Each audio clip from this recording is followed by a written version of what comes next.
Good evening. Word on the curb, family and friends. Thank you for joining us here this evening. Tonight, we have an interesting podcast for which I done a poll. And I did the poll across social media. And I simply asked the question, why are Black men not getting married? And let me tell you, their responses were interesting. And there are some places where I posted it that you can go and read some of the responses. Before we get started tonight, my name is Annette, and I am your host here at Word on the Curve podcast. Cranberry juice. Drink water, eat fruit, moisturize your feet, hands, and face, and mind your business. Of which I must admit, a few people who responded to the questionnaire or the poll as I presented it told me to do just that, mind my business. And so, because I'm a Black woman and I'm speaking about Black men, this is my business. And I'd like to have the conversation, a brief conversation, I'll bet, but a conversation. Because there's a disclaimer here. You can see us on Facebook at Word on the Curve, Black Girls Locker Room, What Trenton Really Makes, YouTube, Blurberry, Spotify, and Apple. We want to be wherever you are. Check us out. And so tonight, we're talking about why Black men don't get married. Or not that they don't get married, why they aren't getting married. I also posted on one of the polls the statistics from the Pew Research Institute.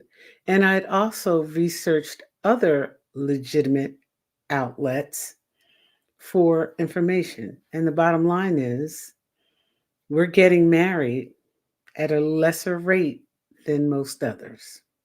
Now, my question was regarding Black men. Why are Black men not getting married? That was my question. Real simple. And so I asked a few personally, some very close to me, and one of them blamed me. But that's neither here nor there. Um, I asked a few, and I did the poll across social media. And here's what we came up with. And I'm going to read some of them directly in their context and at Word on the Curve, which you can also go and see some of those. Okay. But they were interesting. Interesting in that I was a bit surprised at some of the responses because I asked them to be honest and keep it clean. Like this isn't a battle question. And the disclaimer here is that Black men and Black women alike are getting less married. Okay? And so I can't play that. I don't have a license to play that. I'm sorry. I'm trying to stop it.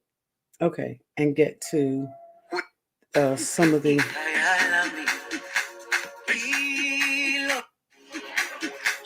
okay, that's not going to work because we're going to end up with a copyright violation, and that's not the intent. So the question was, why aren't Black men getting married? And here were some of the answers, and some of them I found interesting. Again, there was two people who said they don't see why it's anybody's business and that I should mind, one said I should mind my business. And then there was another comment from a gentleman who said, why should I get married when I can have everything that a marriage has already? And so there's also some commentary on YouTube from other podcasters regarding this topic. And I want to first discuss that, and then I'll get to some of our comments. And some of the things these group of men said, and it was a group of men, was interesting. Number one, they don't want the hassle. They don't want to be nagged. They can't find partners who want to come up together. They want others to take care of them. Um, Very interesting comments. And then some of them spoke to divorce. Divorce was a big topic across the poll. And it was a big topic in that folks are saying they're not seeing any successful marriages, right? So these are men talking, not women, men. They don't see any successful marriages. Uh, their partner cheats. What was some of the others? Just very interesting commentary, but not a lot of positive stuff. And here's what I want to say about some of the YouTube commentary, and that is this.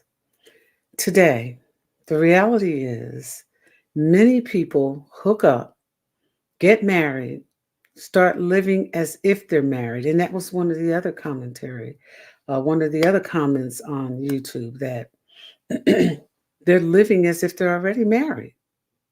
They have it all. And they have options. And they have, they can come and go as they please. They don't want to be nagged. They don't want to fight. Everything can't be an issue. We have to be on the same page, and it's not there. So here's the reality of what's happening in a lot of relationships. First of all, married people want to hang out and swing with single people. And a few of those sometimes is okay. But when you're married, you ought to hang around married people. Married people who are trying to maintain their marriages and learning through it. Anything else is going to get you in trouble. It is, because your single friends are always going to encourage you to do all the things that single people do.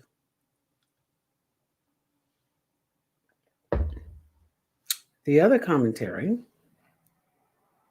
was that there's a lot of bisexuality, and a lot of people are, going both ways or going the same way, right? And I want to say to each his reach. Whatever folks decide to do is all right with me, because the God I serve and love didn't leave me in charge. And I'm so grateful for that. And when I think about the people who would want to be in charge of me, I'm even more grateful for it. We're not in charge of other people. And we're certainly not in charge of what other people do or how they live. The only thing we can do is let them see in us what we believe to be the right way to live. And by the right way, I mean treating people right, doing the right thing, not cheating, just, trying to be wholesome as much as we can be. Now, I may be a bit unrealistic in that, but it's what I believe. And so these guys were just talking about on YouTube all types of things, about why they're not going to get married and why they don't want to get married and why they've been married and they're divorced. But here's the reality. When folks start looking for their partners, the first thing they look for are looks. And there's nothing wrong with that. But if looks is what determines who you marry, you already got a problem. You already have a problem. Yep, you got one. Because looks are a part of the equation, no doubt.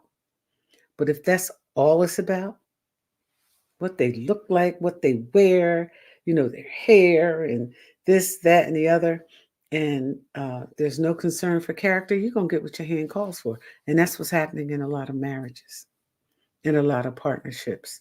You're looking at all the wrong things and you're ignoring the character. You're ignoring. If they're not working when you get with them, what makes you think they're going to start working after you get with them? If they're not building something of their own before you get with them, what makes you think they're going to take the lead in building when they're with you? Why do you believe that? Because they look good. So there you have it. So on the commentary across social platforms for the polls I posted, they said pretty much the same thing. Why buy the cow when you can get the milk for free and still do what you want to do? I can come and go as I please. I'm just, running off some of the things they talked about on the social media platforms. I don't want to be married. I don't want to be tied down. I don't want the responsibility. I'm not interested in, sharing half of everything I have. So there were a lot of different reasons about why people didn't want to get married, but none of them spoke to one did. I take that back. One on at Word at the Curb in the comments spoke to marriage being the stability of our families and communities. And a lot of people don't believe that. They don't believe there's stability in marriages because they haven't seen any successful marriages. And I would venture to say you're looking in all the wrong places. There are tons of successful marriages. What you're not going to find, and what I saw throughout many comments, is you're looking for perfection. You're not looking for a partner. You want perfection. You want perfection in looks. You want perfection in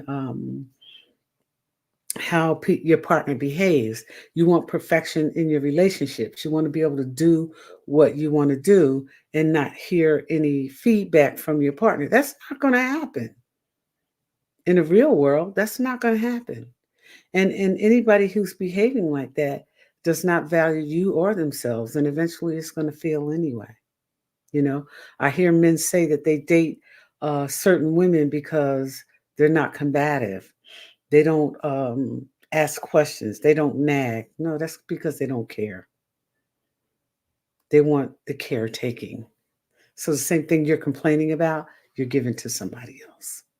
When people value themselves, they value their partners. But if they cannot value themselves, they're not going to value any partner.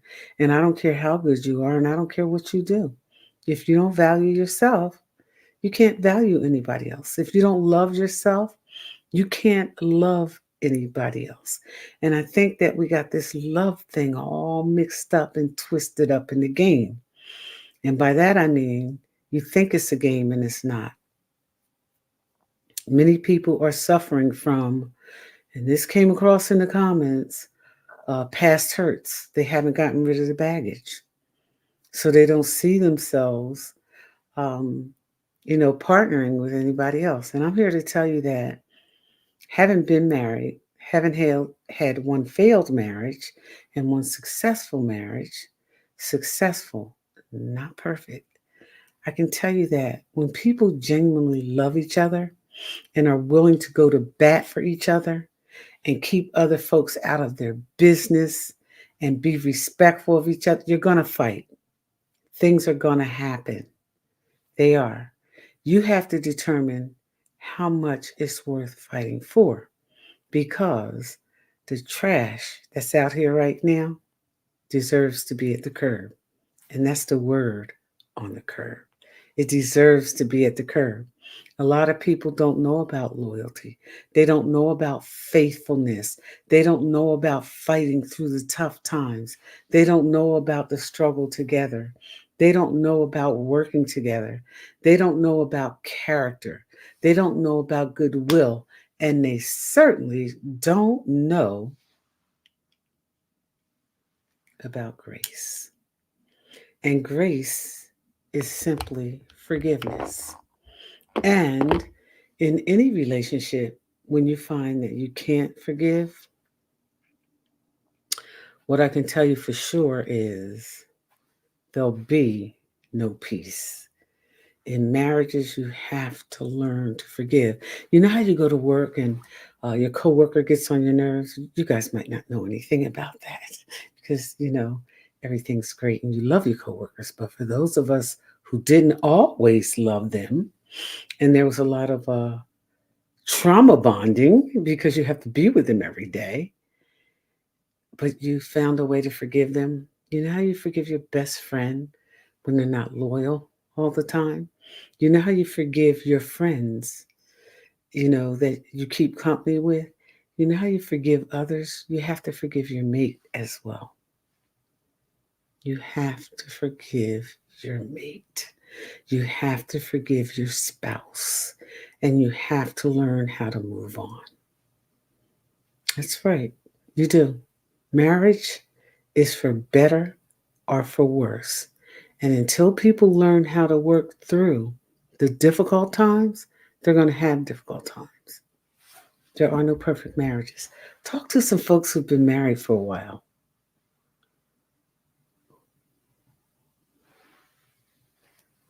They'll tell you marriage is not perfect. Sometimes you like them, sometimes you don't like them, sometimes you want to be with them, sometimes you don't. Sometimes you can't even stand the way they breathe, the way they eat, chew their food. That happens. You're with somebody all the time. It's not going to be easy. And that's why I tell you, these folks running around talking about how great everything is and oh, it's just wonderful. They're posing. They're posing. Marriage is hard work. But when two people love each other, they're willing to put in the hard work. And the question is, which with so much doubt about marriage and partnerships, are you willing to put in the work? Or is it just a wedding day and the goal is just to say that you've been married? Marriage is hard. It is. Just like raising your kids. It's hard. It's not easy. Except the people who have perfect kids. It's easy for them. But for those who have normal, everyday, regular kids, it's rough raising children. It's rough raising a marriage because in a marriage, in a real partnership, everybody's growing. We don't always know how to share, and we certainly don't know how to fight because there's going to be fights in marriages. We don't know how to fight. We get ugly.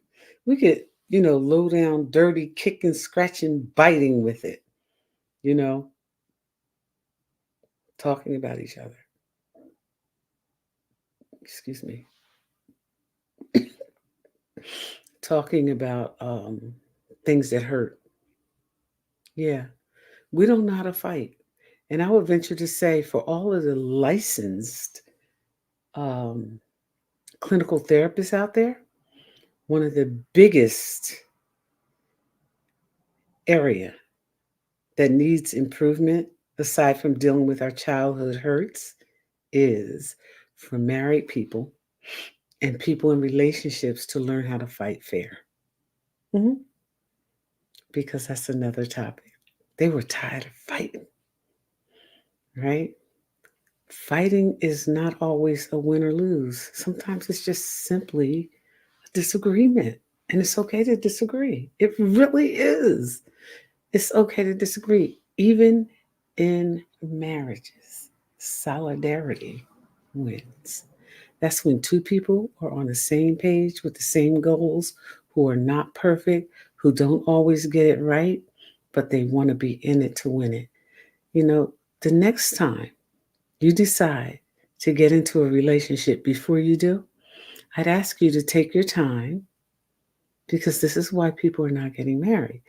Take your time and unmask yourself first and then your partner.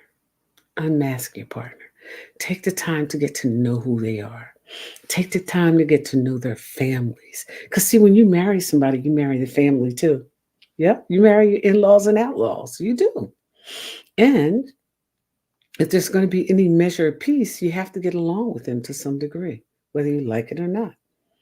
And so, unmask the person that you want to spend time with. And maybe there won't be so many failed marriages. I love when people get in relationships and say, things like, oh, Maybe he didn't know how to love her. Maybe she didn't know how to love him. Maybe you don't know who you're dealing with, but time will tell. And so, unmask your future partners before you drop your head in their bed. Try it, might work. Looks and beds do not a marriage make, and no marriage, none is perfect. They all take tons of work. So, why Black men are not getting married? There's a ton of reasons. The biggest of which, most of them aren't prepared for marriage, and neither are their spouses. Okay? That's right. You're not prepared for marriage. Did no marriage counseling, wanted to set a date, jump into it, look great, show people how fantastic you are.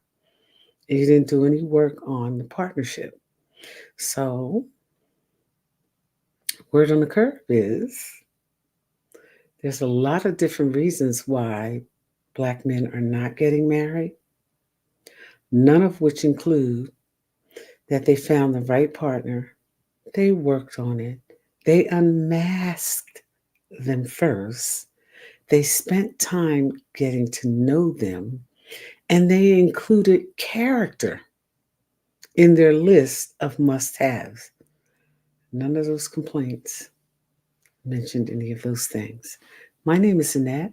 I'd like to thank you for joining me here this evening. I'd like you to ask your friends, your male friends, how come you're not getting married? And listen to them. Listen to what they have to say, because eventually we're going to ask the same question of Black women. How come you're not getting married? Some of you already jumped in the comments and said, because you know better. You don't know better because you haven't found your partner yet. When you find your real partner, or your real partner finds you, I promise you, if you take the time to unmask them, get rid of the representative who always shows up first, you might have a chance. You might have a real shot at a decent relationship. And they're out here. And I know because I've experienced them. Have a good evening. Again, my name is Annette here at Word on the Curve. Thank you for joining us. I'd like to thank my producers, Frank and Christina Sasso. Have a good evening, all.